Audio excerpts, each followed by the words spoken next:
Season 4 of The Dragon Prince is out now after a very long wait, and I'm now back in the video making spirit that was hard to come by during the hiatus.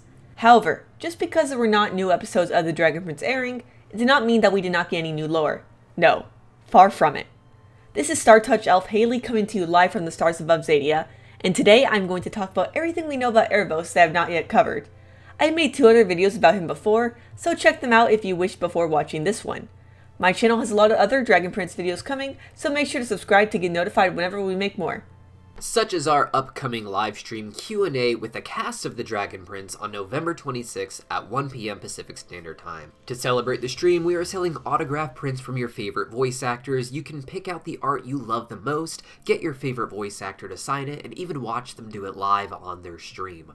Full details and cast will be at the end of the video. Link to the Streamily shop is in the description and pinned comment down below. And now, back to HAILEY. Within the supercontinent that is Xadia, 6 elven subspecies have been revealed, and each are in perfect correspondence with the primal sources of magic. They are the Moonshadow Elves, the Skywing Elves, the Sunfire Elves, the Earthblood Elves, the Tidebound Elves, and the Star Touch Elves. The Star Touch Elves are the most powerful species of elf, but they are also the most rare and unseen of the 6. So rare and unseen, in fact, that only one has ever been revealed to us as of this video's recording and release. Besides me, of course. And next to the title character himself, Ozymandias the Dragon Prince, this Star Touch Elf may be not only the most important character in the entire saga, but also the most significant and impactful figure in all of Xadia's 5,000-year history. And his name is Aaravos. Whether you're here because you're looking for more about Aaravos, or you're just looking for a quick refresher course, what's undeniable is that we've learned a lot about him since the end of Season 3. More specifically since the release of my last video on Aaravos, which was released only 1 month afterwards. From the very first episode, Aaravos has been a key player throughout the course of the show. He can be heard narrating the opening, which is a detail that is extremely emphasized because it is not an out-of-world narrator. Not only do the Netflix captions reveal his name, but also the very credits themselves. This is even more highlighted by the core novel of Season 1, where he signs off the prologue as Aaravos of the First Elves. Furthermore, we also see him in the opening prologue of the show, looking much more different and elegant than the defeated prisoner we see in the present day. And in every single episode following that, we see his hands opening a map of Xadia in the show's intro, illustrating and cementing his status as the saga's narrator and storyteller. Moving forward in seasons 4 through 7, we're going to see him opening a new map, which we'll talk about later.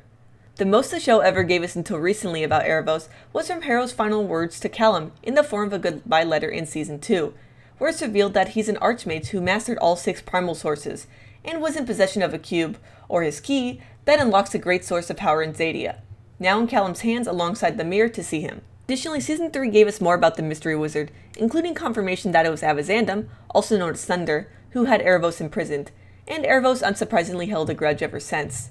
It's also the first time we see him perform dark magic, which reinforces a long-held suspicion fans have had for a long time. Season 4 did give us a bit more of Aaravos, but sadly he only talks in a single scene.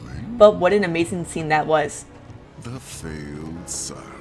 I am still recovering from him slandering Soren like that. But beyond the show, we've received new information that helps paint a slightly clearer picture of Aaravos. So let's talk about everything we know about him. You could call this the gathering of all the breadcrumbs to see what kind of celestial loaf we end up with. Wonderstorm was kind enough to share secrets with fans in the forms of 3 old tomes, which when translated reveal several interesting information pieces about Aaravos, all of which can be found on page 130 in The Art of the Dragon Prince by Dark Horse Comics. They are the Arabic tome, the Italian tome, and the Danish tome. The Arabic tome was the very first one revealed to fans, the final 5 lines being unveiled just 1 month before Season 2 through a tweet.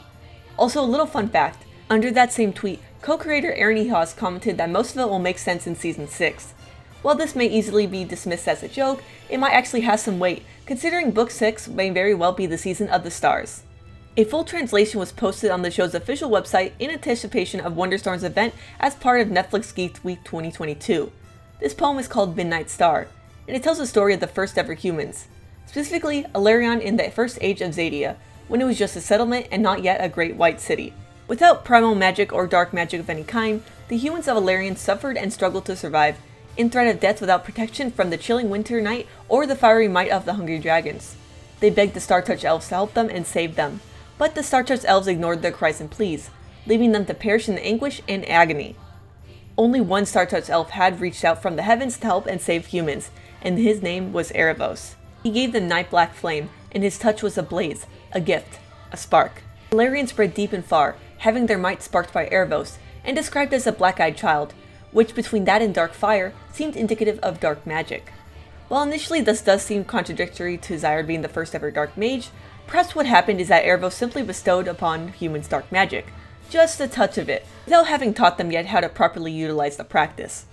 The second hidden tome is the Danish tome, which was first found alongside the Arabic tome in Season 2 when Viren was investigating Aaravos based on his name. The version of the show is cut off and incomplete, but the art book provides a more complete version of the writing. It's a first-person account from a human shortly before the rise of Valerian and the Second Age of Xadia, about how a human had never seen an elf like Aaravos, nor heard a name like that. They claim he is older, stronger, and wiser than any other creature in Xadia. He's also claimed to be a friend of humanity despite these traits. He sees potential in humans when others see inferiority, and promises gifts that will make them equal to elves and dragons, and makes them able to take control of their own future. The human sees a grand and glorious city in their dreams, the pride of humanity where they no longer have to hide from the prejudices of elves and dragons and remain pale or frostbitten. It's a city that's supposed to stand against any assault, and stand into the history of mankind for generations. It will not be easy, but with help from our benefactor. And that's where it cuts off, originally cutting off in the episode at the point where the human was just about to say what they saw before them in dreams. It seems very obvious that this city is what eventually becomes Valerian as we know it today, at least in terms of what it was back then. It's interesting that even 2,000 years ago, Aaravos was still considered older than any creatures the humans ever knew, which should definitely include dragons. Since Aaravos is the first elf, that could mean he could have been born from anywhere between 5,000 years ago to 2,000 years ago, since that's the era of the first elves. But the Danish tome does seem to lean towards the idea that he might very possibly be well over 2,000 years old, which means he could be 3,000 or 4,000 years old total.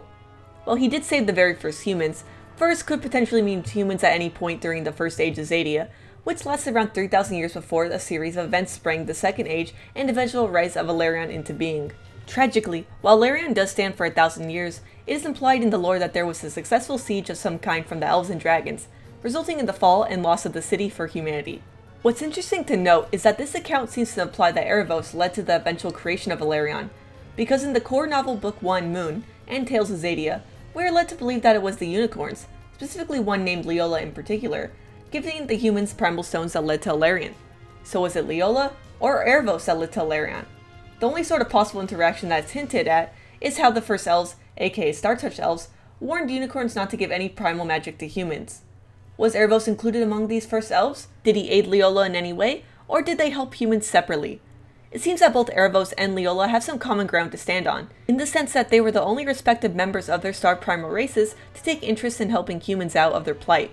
I'm going to be talking more about this with the third and currently last tome. The Italian tome can be found exclusively inside the Art of the Dragon Prince, and it's the most interesting and revealing one by far. It talks about how the star primal is the most mysterious of them all, so mysterious that only the Star-Touched elves know the arcanum, and human mages have exhausted themselves trying to express the concept with words. We know about very few star primal creatures besides Star-Touched elves. The most interesting ones are the rare and fascinating unicorns. Dark mages have tried hunting the latter to better understand their power, but their stellar magic and devious cunning makes them almost impossible to hunt. Little trace of Star-Touched elves exists in Xadian literature since they're so distant from the elven society, and only one Star-Touched elf has ever been seen by humans. The Fallen Star, the last of the Great Ones, the bearer of gifts. His name is Aaravos.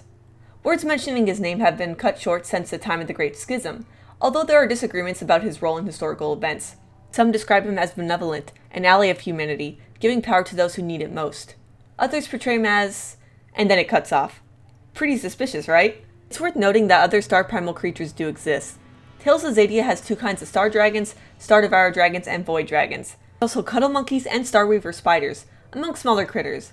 In Season 4, we meet a star primal cuddle monkey named Stella. We can see her star arcane powers in action whenever she makes a portal, essentially manipulating space to create her own little pocket dimension where she can store things.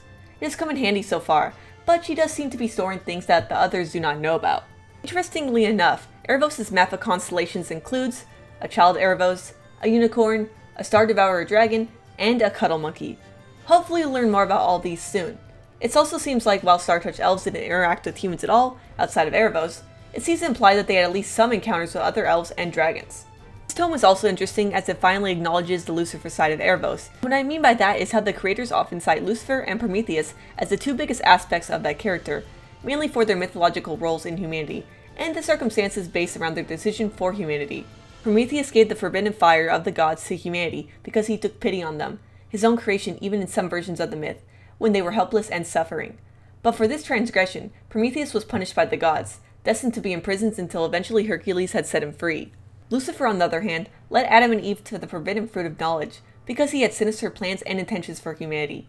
He had selfish, ulterior motives that ended up having humans banished from the magical Garden of Eden forever, a holy paradise. The creators often enjoy asking the question, is Aaravos Prometheus or Lucifer? The answer does feel like it's going to end up being a mix of both. Ultimately, the distinction lies between if Aaravos took pity on the humans out of the kindness of his own heart, like Prometheus, or if he had sinister motivations and intentions behind this act of kindness, like Lucifer in the Holy Garden. And sure enough, it seems like in the history of Zadia, perhaps humanity saw him as Prometheus since he gave them gifts, attention, and friendship when they needed it most, whilst the elves and dragons that seemingly recognized him more as Lucifer, although for a time it seemed like he was loved and respected by both sides, which we'll discuss later on. It's most likely that Aaravos embodies Lucifer and Prometheus in the sense that if anything were to be a forbidden gift to the humans in the world of Zadia, then it would be dark magic, since this gift is what ends up leading to humanity's banishment from Zadia, or Eden. And it might have been something that Zadia didn't find out till much later, 700 years later in fact. Aaravos leading humans to dark magic also tracks through Zyard, who not only had a staff from one of the Great Ones, aka Star-Touched Elves, but was also revealed to be one of Aaravos' chess pieces in the story Patience, which we'll be covering later in the video. Divination, which often includes being able to see in the future, is considered an aspect of star magic on the official website. Combine that with Aaravos being able to live for thousands of years, serving the general role of cosmic chess master and grasping time differently than anyone else does, it seems like he may have known what his actions would lead to. Difficult as it was to hunt down unicorns, all sources agree humans hunted them down to their disappearance from Zadia, if not their extinction, for their horns. But if what I'm suggesting is that Aaravos knew humans having dark magic would lead to unicorns being hunted and disappearing, why would he still go through with giving dark magic to humans? Even though it took him 1,000 years after Alarion was built, perhaps he was jealous over Leola's gift of the Primal Stones? Despite humans seemingly worshipping him and thanking him for his gift of Night Black Flame, perhaps humans appreciated the gift of Primal Stones more. And maybe that was more responsible for leading to the city of Alarion than Aaravos' own gift. That sounds a lot like Poseidon and Athena with Athens. So, more Greek myth parallels? Or maybe getting rid of the unicorns was simply necessary to allow humans to be banished to the west, if it was part of his plan to move humans to a safe place while he causes the elves and dragons to destroy one another. The last of the Great Ones is an interesting title for Aaravos, because it means people think that he's the last Star-Touched elf. Now this could actually mean that Aaravos is the last one in Zadia, not necessarily the last one alive, which does actually seem to be the case. Lead writer Devin Gill confirmed that he is in fact not the last Star-Touched elf, you just wouldn't find them in this corporeal realm. Finally, we have something called the Great Schism, the word schism meaning separation or divide, most likely referring to the division of Zadia. This means that not a lot has been written about him since the so-called Merciful Compromise, or Judgment under the Half Moon, which could be related to the fact that this seemingly is where Aaravos starts manipulating both the East and West, or at least this just happens more directly. Now, I have quite a bit more to cover to completely go over everything we know about Aaravos, but that will be covered in a part 2. Yeah, it's that much information I need to make a second video for this topic. This video will talk about the information we learned from the various books and other outside media we have gotten, as well as what we learned in Season 4 of the show. It is definitely not a video you want to miss, so make sure to hit the bell icon to get notified for when the video is live. Thank you so much to everyone that helped me with this video. Nandia wrote basically all of the script, and our editor Haro took all these pieces and made them presentable. I'll see you in the next video, but until then, have an animated day. Joining us for the stream and available in the Streamily shop with autograph prints now, we have Paula Burrows as Rayla, Raquel Belmont as Claudia, Jason Simpson as Lord Viren, Jesse Inokalia as Soren, Nicole Oliver as Zubeia, the Dragon Queen, and Adrian Petru as Gren. Coming to the shop soon, and also joining us on our stream should be Sasha Rojan as King Ezrin, Jack DeSena as Callum, Ben Collins as Terry, and Luke Rodrigue as King Harrow. All of these talented voice actors should be joining us on November 26th at 1 p.m. for a live stream Q&A right here on Cartoon Universe. On December 3rd, they will have an additional group live stream where they will be signing those prints for you to see, as well as additional streams on their personal social media accounts throughout December where they will finish signing them. As long as you see prints in the shop, they are still available for purchase. Be sure to check back for those characters I mentioned before that will be appearing in the shop soon, and I'll see you guys at the live stream.